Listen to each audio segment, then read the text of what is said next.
नमस्कार दोस्तों, फिर से हाजिर हूँ मैं आपका दोस्त रजनी दवे मेरी YouTube channel Rajni Dave the vlogger पर हमारी शिरडी यात्रा के इस तीसरे एपिसोड के साथ। पहले एपिसोड में मैंने संक्षिप्त में बाबा के जीवन के बारे में बताया था और दूसरे एपिसोड में शिरडी कैसे पहुंचा जाए और शिरडी में कहाँ ठहरा जाए एवं साईं बाबा संस्थान के बारे में बताया था।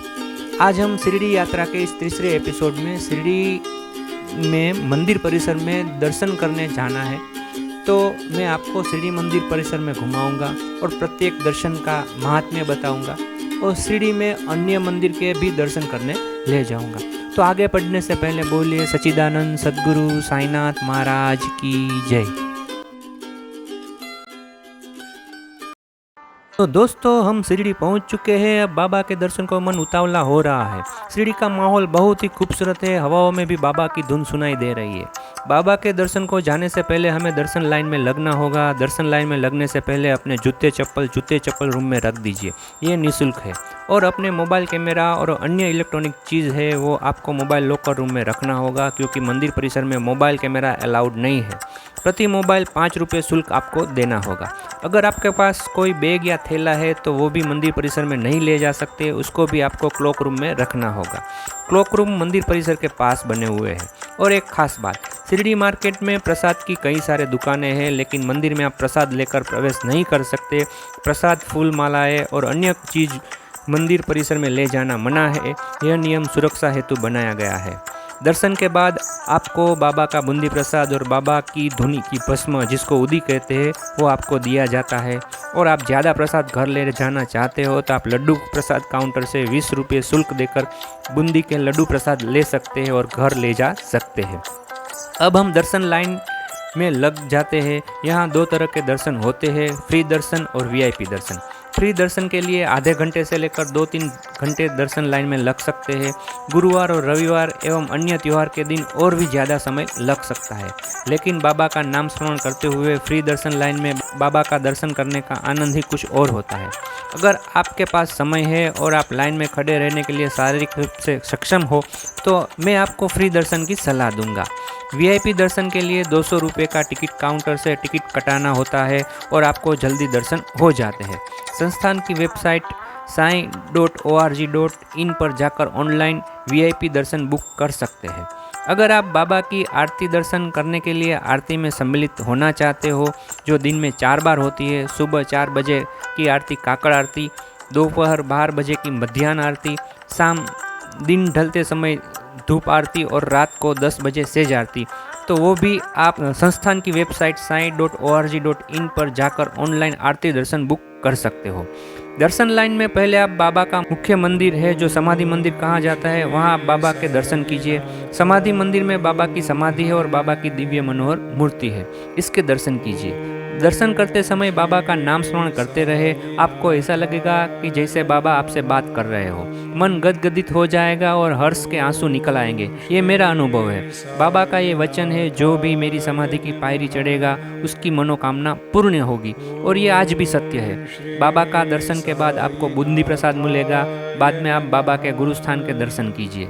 ये वो जगह है जहाँ पर बाबा का गुरु का स्थान है। साईं सच्चरित के अनुसार नीम के पेड़ के नीचे की यह जगह के नीचे जमीन के अंदर गौमुखी आकार की इमारत है, और बाबा ने अपनी तरुण अवस्था में यहाँ तपस्या की थी। और बाबा के कथन के अनुसार यह जगह बाबा का गुरु का स्थान है। इस जगह नीम के पेड़ के नीचे है, और यह नीम के पेड़ के पत्ते बाबा के आशीर्वाद से मीठे हैं।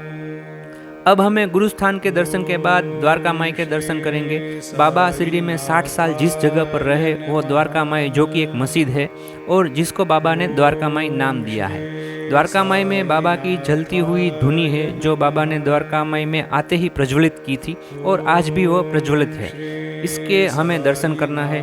बाबा की द्वारका में माई में बैठने की जगह है, वहाँ पर भी हमें मन में ध्यान लगाकर दर्शन करना है कि जैसे बाबा द्वारका माई में बैठे हैं। सामने वो पत्थर भी है जिस पर बाबा अपना एक पैर दूसरे पैर पर चढ़ाकर बैठते थे, हमें वहाँ भी दर्शन करना है। द्वारका माई में बाबा के रसोई का चूल्हा भी है और गेहूं की बोरी भी है, जिसमें हर साल नए गेहूं भरे जाते हैं और उसमें पुरानी बोरी में से एक मुट्ठी गेहूं मिलाया जाता है। यह प्रक्रिया बाबा की महासमाधि से चल रही है। बाबा की धुनी के पास पानी का एक मटका भी है, जिसमें दिन रात प्रज्वलित धुनी के पास मटका रहने पर भी इसमें ठंडा पानी रहता है, लेकिन अभी वहाँ प्रवेश नहीं करने देते हैं। मैं आपको दर्शन के साथ साथ दर्शन का महात्म्य भी बता रहा हूँ, इसलिए वीडियो थोड़ा लंबा हो जाएगा, लेकिन आप साईं नाम स्मरण करके मेरा वीडियो अंत तक अवश्य देखिएगा और अच्छा लगे तो लाइक कमेंट शेयर अवश्य कीजिएगा।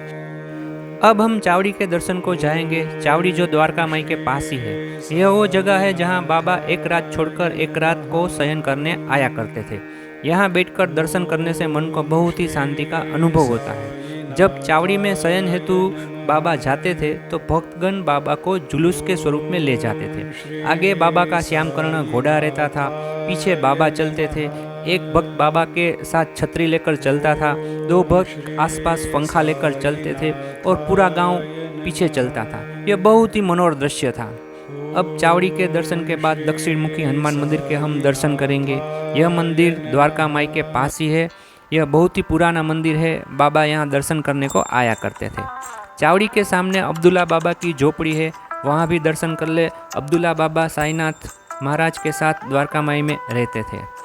अब हम फिर से शिरडी मंदिर परिसर में प्रवेश करेंगे। इसके लिए द्वारका माई मंदिर के पास एक गेट है, वहाँ से हम जाएंगे। यहाँ गेट से आप सिर्फ मंदिर परिसर में जा सकते हो, दर्शन कतार में नहीं जा सकते। अब हम मंदिर परिसर में आ गए हैं। यहाँ हमें गणेश मंदिर, शनि मंदिर और भगवान शंकर के मंदिर के दर्शन करने हैं। इसके बाद यहाँ बाबा के अंतेवासी यानी कि जो भक्त जो बाबा के साथ रहे थे उसकी समाधि है, जैसे कि तात्या कोटे पाटिल, नानावली, भाऊ महाराज कुंभार और अब्दुल्ला बाबा। इन सभी जगह पर हमें बाबा का नाम स्मरण करके दर्शन करना है। अब हमें म्यूज़ियम की विज़िट करनी है। म्यूज़ियम में बाबा जो चीज़ इस वस्तुएं इस्तेमाल करते थे वो सभी रखी हुई है। इन सभी वस्तुओं को देखकर बाबा की हाजिरी का एहसास होता है। अब हम लेंडी बाग में थोड़ा समय गुजारेंगे। यह एक छोटा सा बगीचा है। बाबा अपने हाथों से यहाँ पौधे बोया करते थे और यहाँ पर एक कुआं भी है, इसमें से पानी निकालकर बाबा इस बगीचे की देखभाल करते थे। लेंडी बाग के पास नंदादीप और गुड़ा दत्तात्रेय का मंदिर है, वहाँ भी हमें दर्शन करना है। अब खास बात, अगर आप समय लेकर आए हैं तो यहाँ मंदिर परिसर में सत्यनारायण कथा हॉल है। वहाँ सत्यनारायण भगवान की कथा होती है। 2 घंटे का समय लगता है। आप इस कथा में यजमान बनकर कथा करा सकते हैं। यह एक बहुत ही आध्यात्मिक अनुभव सिद्ध होगा। इसके लिए आपको ऑफिस में से अगले दिन अपना टिकट 100 रुपये चार्ज देकर बुक कराना होगा। इसके अलावा अभिषेक पूजा हॉल भी यहाँ पर है।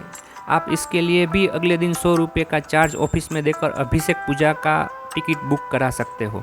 अगर आप ऑनलाइन बुक कराना चाहते हो तो संस्थान की वेबसाइट sai.org.in पर जाकर बुक करा सकते हो।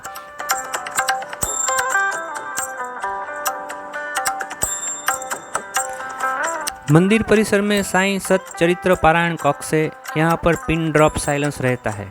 आप साईं सत चरित्र और अन्य कोई धार्मिक ग्रंथ का पठन करना चाहते हो तो आप यहाँ बैठ के पठन अध्ययन कर सकते हैं। यह भी एक मन की आध्यात्मिक शांति का अनुभव सिद्ध होगा। शिरडी मंदिर परिसर से करीब 500 मीटर के अंतर पर खंडोबा मंदिर है। यह मंदिर के दर्शन को जरूर जाना चाहिए। यह वो मंदिर है जहाँ पर शिरडी में बाबा पहली बार आए और इस मंदिर में आए। तब इस मंदिर के पुजारी मालसापति ने बाबा को पहली बार आओ साईं कह के पुकारा था। तब से बाबा का नाम साईं बाबा हो गया। तो दोस्तों, वीडियो थोड़ा लंबा हो गया है, लेकिन ऐसा हो सकता है कि आप कई बार शिरडी गए होंगे लेकिन इस सभी जगहों का दर्शन नहीं किया होगा। तो आप अगली बार शिरडी जाओ तो इन सभी जगहों मंदिरों के दर्शन अवश्य कीजिएगा। मैं आशा करता हूँ कि मेरे वीडियो के माध्यम से आपको शिरडी के बारे में बहुत सारी जानकारी मिली होगी। तो अब शिरडी यात्रा को यहीं पर विराम देते हैं। शिरडी यात्रा की अगली कड़ी में फिर से यात्रा को जारी रखेंगे। तब तक सभी साईं भक्तों को ओम साईं राम।